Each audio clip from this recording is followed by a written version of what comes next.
I chair the Governor's Latino Advisory Board, and I also chair the Fairfax County Redistricting Commission. Today, I'm here in my personal capacity. Much of what I wanted to say was said by Ms. Sarmiento. The Latino community has been diluted in a number of places, unfortunately, with the current map drafts. An example, districts 2 and 3 of the B2 NOVA maps, that's 2 and 3, split the Columbia Pike community that traditionally has had a lot of cohesiveness and could certainly be considered a community of interest. District 18 of the B2 NOVA maps, the same set, dilutes the vote power of the town of Herndon, a majority minority Latino area. In this B2 version, Herndon joins with an area to the east, namely Reston, that consistently records some of the highest voter turnout by precinct in the entire state. That makes it difficult for Herndon residents to reasonably expect to exercise an effective voting strategy for a preferred candidate. Look no further than the current representation of both Herndon and the Reston areas for proof of this. The current district that includes Herndon elects candidates that are very different from the neighboring district. This map would not pass the first and third jingles tests. Latinos aren't just at risk here, as I mentioned in Arlington. Both draft versions, unfortunately, eliminate the only 2 Latino legislators in Virginia's history from their districts.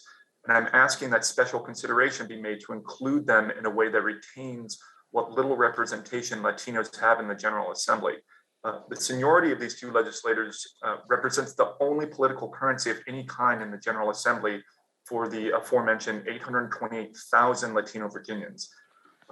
State and national Latino organizations are discussing legal strategies specific to the Virginia redistricting process related to Voting Rights Act violations if these maps move forward. They will share their concerns in the coming days and weeks around Latino vote dilution, as I've mentioned, and the negative impact on equal representation. In short, if these 2 legislators are drawn out of their districts as proposed in these drafts, the ability for the Latino community to have a voice in civic life will drop to nothing.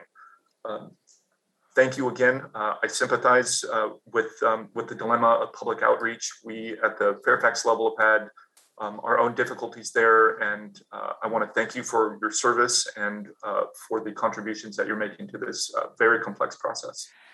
Thank you, Mr. Berry. And again, we'll reiterate that this is an iterative process. There we go.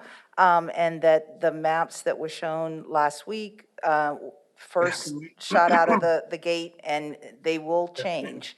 And we just appreciate the feedback, and that will influence our final decisions.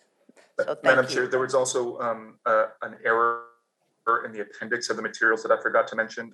District 49 has 24% Hispanic VAP, and it is not currently listed in that appendix. Okay, thank you so much for capturing all of that information. Our next speaker is Jason